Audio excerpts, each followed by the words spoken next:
form a more perfect union.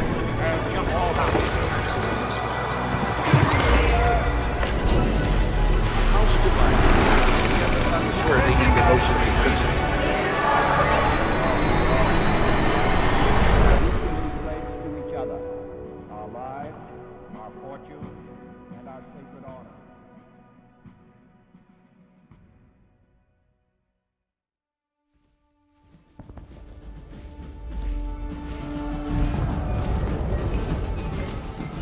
The American colonies stood at the brink of revolution. On land, our founding fathers had already established a Continental Army and entrusted its command to General George Washington. But they soon came to a sobering realization. Their war for independence could not be won by land alone. Several delegates of the Continental Congress understood that control of the seas was critical to breaking free from the grip of British tyranny. But not all delegates agreed. On October 3, 1775, when the Rhode Island delegation proposed the creation of a naval force supported by all 13 colonies, Maryland delegate Samuel Chase called it the maddest idea in the world. The objections were rooted in pragmatism, cost, lack of capacity, and fear of the far superior British Royal Navy, proven by their 200-year victory spree over the waves. The assured retribution from the tyrant King George fueled congressional trepidation. With Washington's support, the Continental Congress chose resolve over fear. On October 13, 1775, it was authorized the outfitting of 2 armed vessels to intercept British supply ships for much-needed gunpowder, weapons, and other critical materials. From that authorization, the United States Navy was born. Not from vast resources or naval supremacy, but from the bold determination of a young nation fighting for freedom. They knew that the new republic could not defend its shores by the strength of an army alone. On November 5th, Essex Hopkins was selected as Commander-in-Chief and the first commissioned officer in the United States Navy. On November 25th, Congress authorized Continental Navy vessels to attack any British warship or transport. On November 28th, the Second Continental Congress released Rules and Regulations for the Navy of the United Colonies, drafted by John Adams. On December 3rd, the colonies converted a purchased merchant ship to a 24-gun frigate. That ship would be renamed the Alfred and became the first ship commissioned in the Continental Navy with the flag raised by Lieutenant John Paul Jones. And on December 11th, Congress authorized the construction of 13 frigates to be built in 7 different ports in the colonies. Despite these efforts to jumpstart a naval force, it was a slow beginning. One cannot build a navy overnight. With little to no existing infrastructure or experience in building warships, there are extensive delays and massive cost overruns. To get as many ships in the water in the fastest time possible, the colonies turned to the practice of privateering. Privateering refers to a force of privately owned and operated ships, armed and commissioned by government to attack enemy merchant shipping during wartime. Whatever spoils captured, ships, cargo, weapons, food, would be sold back to the government with a certain percentage of the revenue going back to the privateers. It would prove very lucrative to the privateers, and it would prove very helpful to the colonies.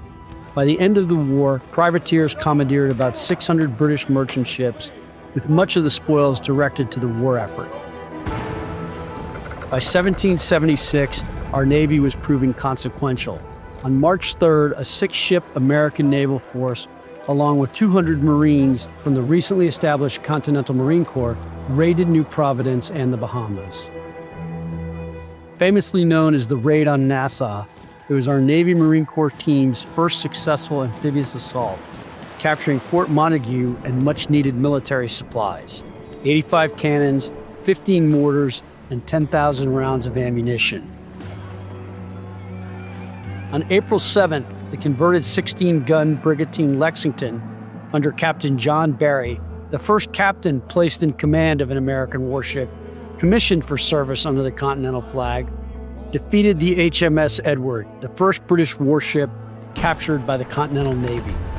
On October 11th, an American naval force under General Benedict Arnold engaged a much superior force in the Battle of Valcour Island on Lake Champlain in what is generally regarded as one of the first naval battles of the American Revolutionary War, and one of the first fought by the Continental Navy. Though an overall defeat, the American defense of Lake Champlain stalled British plans to reach the upper Hudson River Valley and delayed the British invasion of New York by a year. More importantly, it allowed the Continental Army time to gather the forces necessary to defeat the British at the Battle of Saratoga in October of 1777, in what is considered the turning point of the American Revolutionary War. While the loss had tremendous impact on the British, it was altogether more important for the colonies. Victory had convinced France to lend their navy to our cause, which at the time was one of the most formidable naval powers in the world. The Franco-American alliance was ratified by Congress on June 6, 1778. With the French entry into the war, General Washington quickly recognized that the French Navy would be critical to victory. Britain's ability to move large forces by sea had resulted in the capture of New York City in 1776 and Philadelphia in 1777. As Washington would later say in 1780, in any operation and under all circumstances, a decisive naval superiority is to be considered as a fundamental principle and the basis upon which every hope of success must ultimately depend. His words were prophetic. On September 5, 1781, 24 French ships under the command of Comte de Grasse faced off against 19 British ships under the command of Sir Thomas Graves, near the mouth of the Chesapeake River, in what is known as the Battle of the Virginia Capes. French naval forces defeated the British fleet in an hours-long naval battle, leaving the French in control of the Chesapeake and trapping 8,500 troops under British General Cornwallis at Yorktown. It was one that sealed the outcome of the war. Because of the effective French blockade, General Cornwallis was unable to be resupplied or extracted by sea by the British Navy. The British would soon be surrounded by land as well as with a combined American and French army traveling from New York.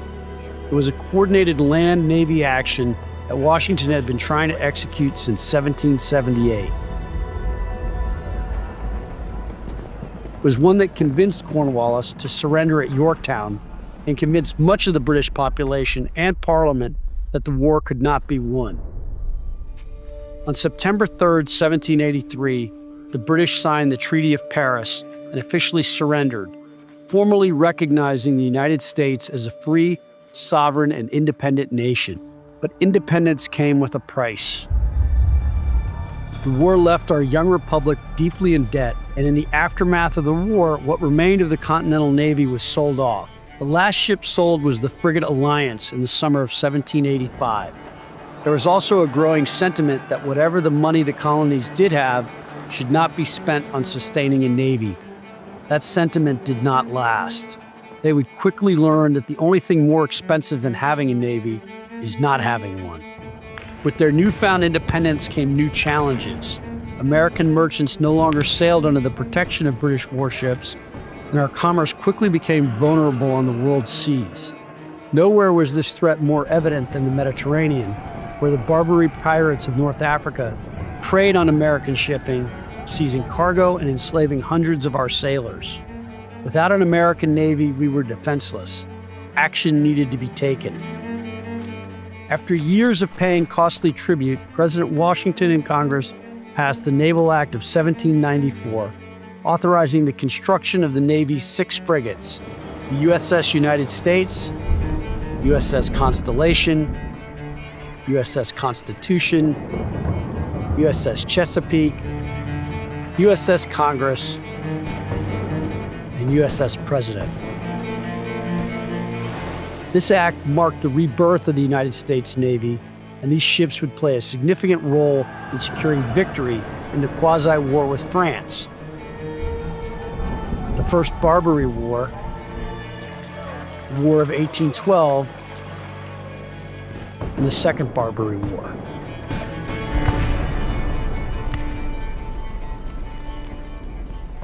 The Navy's earliest years were far from easy, but but far more successful than they may have appeared.